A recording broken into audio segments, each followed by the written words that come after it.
se son po zo alonita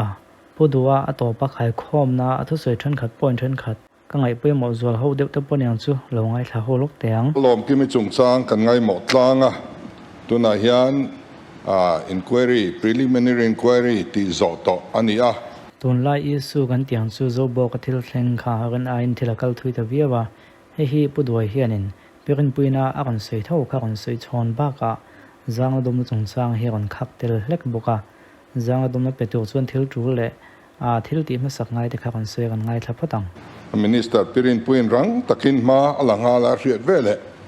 hei mai hi kan du tok don lova magisterial inquiry kan din chhong ngal dona ta chuan mo phur tu te anomani chuan dan angin action lak ani anga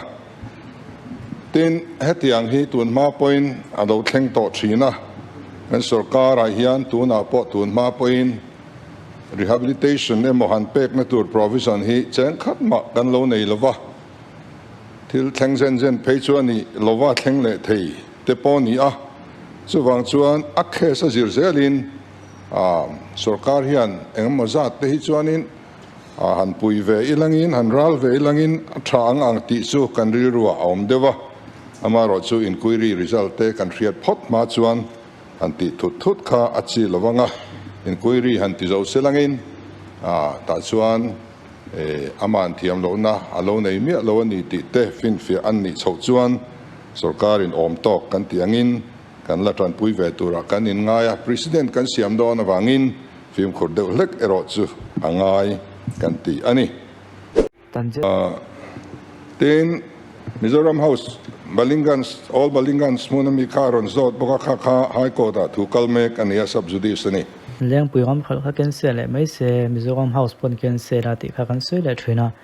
Mizoram House an khalang ken se ra wang khang ko tan king le ta ti chuanin Mizoram sarkar hin thiam lo an chan khui mai ba ka to na hian malak le theilovin thil ala pending khia chumi chong chang chu kon soya leng puiram kha Mizoram House ken se rang ken se le mai se ti soi hi kan tam thina ama ko chu ken se kha thei ma se an kon king let khan buina atam thina an kon khin let powa buina nei lo na turin leng puiram khal chung chang chuan engemaw tactic kan apply ni ti kha kan video thlen khatang kan soi to lo en to tan chung kan khianga len lo tan khan kan soi nan khek to lo meang ram lei tu ten Calcutta High Court thu buain zialu awangin case oma High Court order chu Mizoram sarkar in apila kata khan thiam lo kan han chang ma sa division bench chuan interim order of stay ati chuaka stay sakani amar ju stay ringot ania thiam kha kan la chang chi si lo kut kan thak ngam ri lo ni thiam kan chan chuan kuta kwan sakle kan tumanga tin ral chan kha a chhong a tlem nu tuk ti ania ma na tanga pu chaw chu ga ho kan thlen na ber thing kha nia abula kwan chhong sang pui omani ke ni ania wanga sak san thailo ngot dan kha ombik karing lova kong ko chu an chief minister te po kan batchmate ania in thian tha kan ne ti dan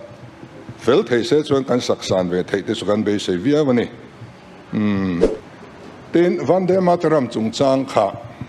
Vande Mataram hi rofel nu khan Facebook la mahan ron zia ka rofel nu hitlem hin support tu hi nei tlem de amani chu ti turin lo lo ngal de khan omani me thema ko chu ne pu du hin ron soi fe lona Vande Mataram hin ron tila vio maya kan hun poi mo le kan khatiang vela play ni mo khatiang anga ron ti kha an ron ti ni me the am poni se kan opposition leader hin tlem te ron soi chu ka chu pu du hin a chang a soi fe ni zo kong chu chang te ka chu moi om la velo ngai thang Ministry of Home Affairs in Vande Mataram ngai thak official function zirna ti tur ti hi he sarkar hian eng angin le a ma chondon nagalanga chuan dodal na oma 371G mang hian voina zana kana manga chu tha e aba kan ti hi achulim ro min re sakang ti mizo ina kan ham la ba ka hian Vande Mataram tali ti lowang u he house sian ti hi ta soidu ani e kalome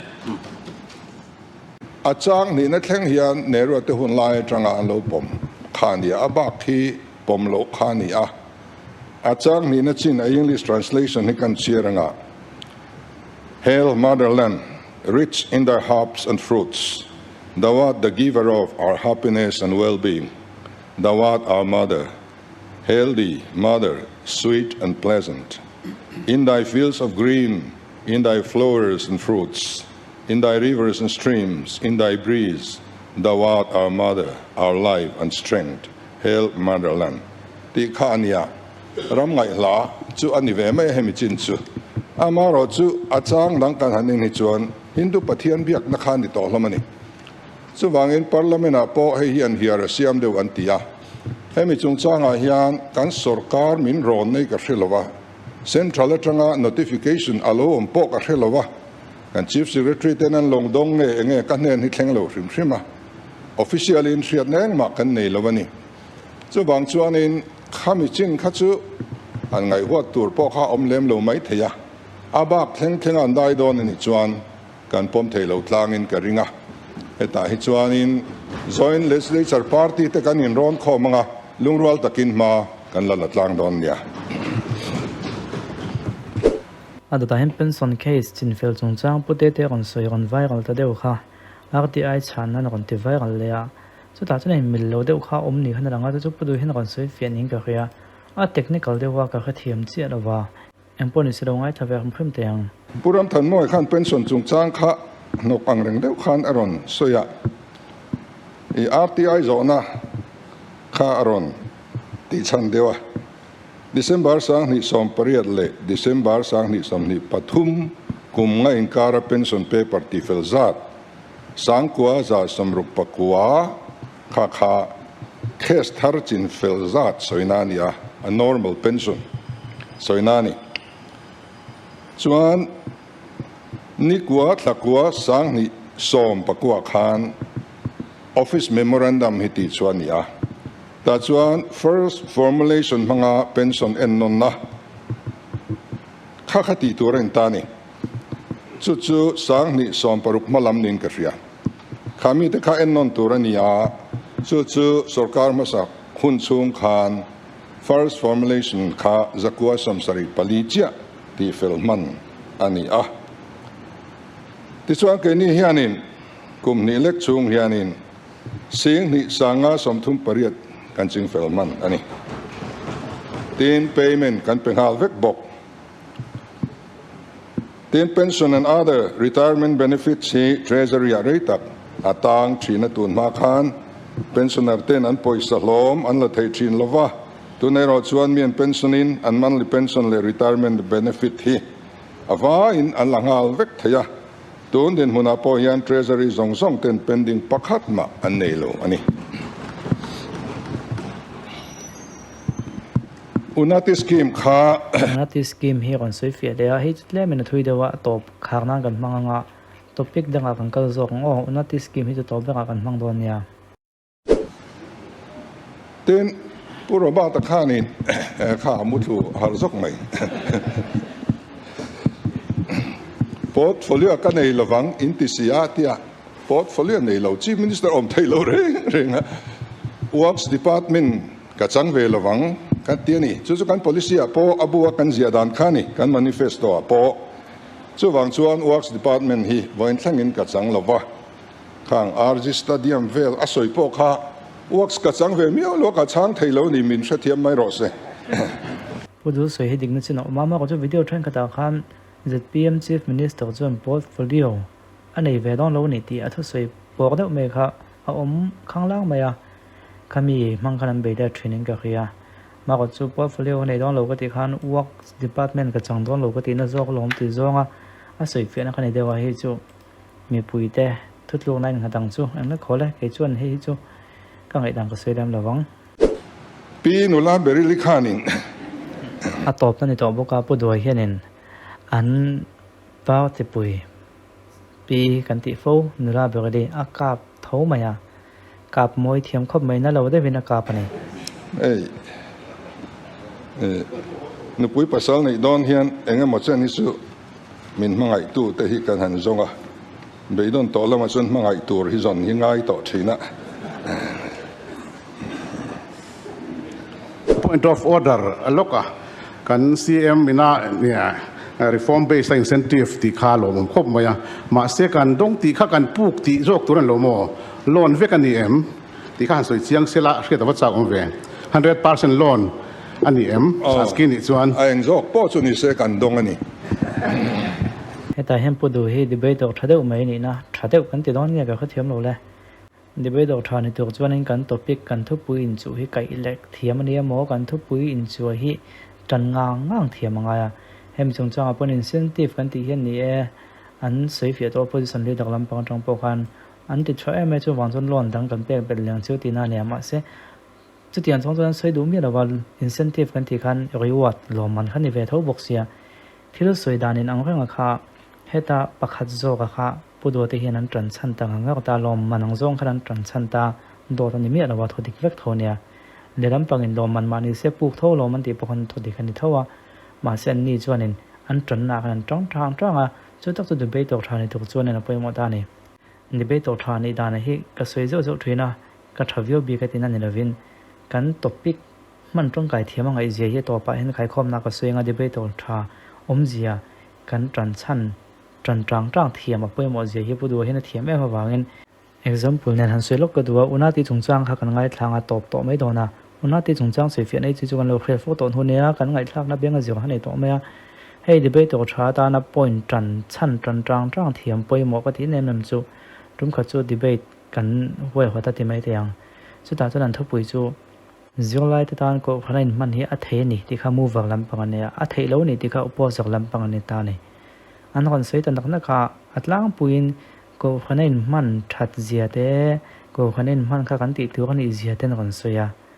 ฉันขัดไปท่องส่งก็ขณะนี้มันข้ากันจีกันติดเชียเจียเต้เต็งก็ขณะนี้มันหุ่นละต่ำตัวเจียเต้สวยตาสุดท้ายส่วนนี้อันอินเดียน่าอันดีเบตนะครับอดีตวิวทัวอามาก็สุดท้ายหันตรันชันเทียมตานส่วนก็ขณะนี้มันข้าอัฐเทนี่ที่ข้าอัดจักรโลโซกับขนาดจ้องโดนติดแต่ไม่ยาชันจู่จุกไล่ในจนเล็กข้าจุกตัวนี้ที่ข้าอันนั้นทุบปุยแต่วิวไม่มาเส้นหันสวยก็จวนนินอัทุบปุยจุกไล่แต่ตานก็คนนั้นมันเห็นอัฐเทนี่ที่ข้าอัฐเทนี่ที่แต่เราคันอัฐรานี่อัฐโลนี่ที่จงขนาดสวยแต่วิกไม่นี่มาก็จะประคัตกันดิ้งชัวกันดิ้งเงี้ยกันสวยกันติจวนโคเวลาเห็นทิลเทมีอะไรวะออกมาจุดจริงเงี้ยกันติจวนมีขิงแต่ตานบอกว่าก็อินหำตานให้เทเรานี่จุดทิลเทมีอะไรนี่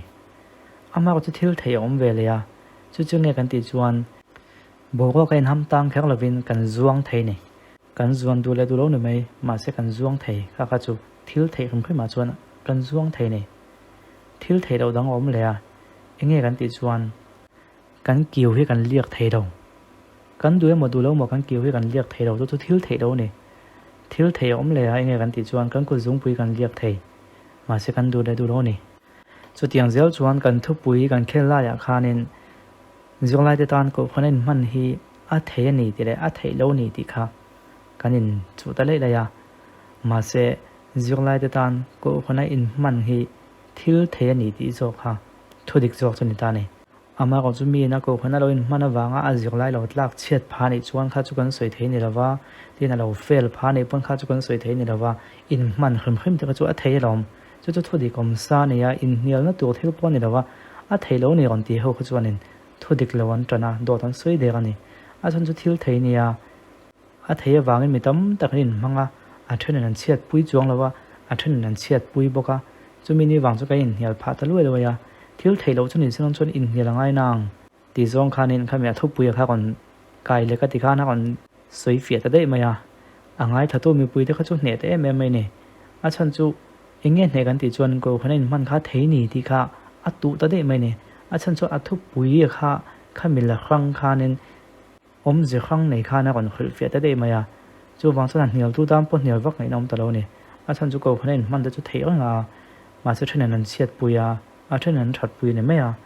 เทคนเพิ่มทั่วจนเทเสียข้าก่อนสวยตะเดไม่อันนี้เหนียวนะอันนี้ดีเบตนะตัวปีกาข้าเนี่ยน่าจังเดียวไม่เนี่ยมีปุยจะทิ้งลงส่วนหม้อข้าเตียนเดี๋ยวความปวดหัวแค่เนี่ยเที่ยวที่ทุบปุยค่ะอันนี้เนี่ยนะตัวปีกันละชั่วคันข้ามีค่ะเอ็นตินโมอาคิลเฟียกัวละทุบปุยคำพิมพ์ตัวปีคำพิมพ์กันเนี่ยน่าจังเสียไหมเนี่ยจู่ตะก็จู่ดีเบตต่อทาก็ติดทุนเสียค่ะเนี่ยเอาเลยก็เสียไรดอนก็เสียตุยได้ดอนอุณหภูมิจงจังเหตุตัวปัสเฟียก็คอมเมนต์เบลดอนต่อละไว้จะมีปุยแต่งไอ้ดานเราเนี่ยตาเสียทุกๆนั่นเราเนี่ยตาเสียอุณหภูมิจงจังเสียเฟียในกันง่ายทางกันตัวกัน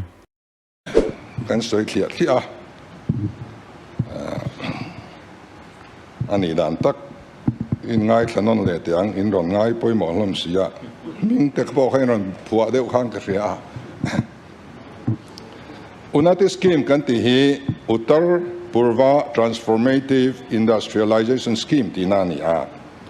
North East State Industry ti mason na tour scheme ani India ram state da nga on velo North Eastern bi Asiam ani ti ka report dila Nikua thathum sang ni som ni palia Central Sarkar in unnotified ania Central Sector Scheme ania Kuarantor ate Sarkar in trang thengem te khakan in ti a Central Scheme ania guideline kran ania kan Sarkar nuai ni lova kenin khatianga kan zukin rol thein da kha a omlo ani he scheme avel tumte chuan amasa berin he scheme nuai hian registration an dilanga Central Sarkar in registration approve masakangai ni registration hi ti ra chuan ni som thum pakhat thlathum sang ni som ni paruk thleng hon ania hei ron pot sei lein September ni som thum sang ni som ni paruk thleng registration hi dil thei ani he scheme hi manufacturing le service sector enterprise thar din tur an investment cheng nuai som nga ai claim lo te tan dil thei ni nuai som nga ai claim khan project ani chuan a huap velo adil thei lo ani chuwang chuan mi hausa tan ani han ti te pok kha a eng mo chen adik ani kakachu ke ni te ni lo central ron ti ani miawa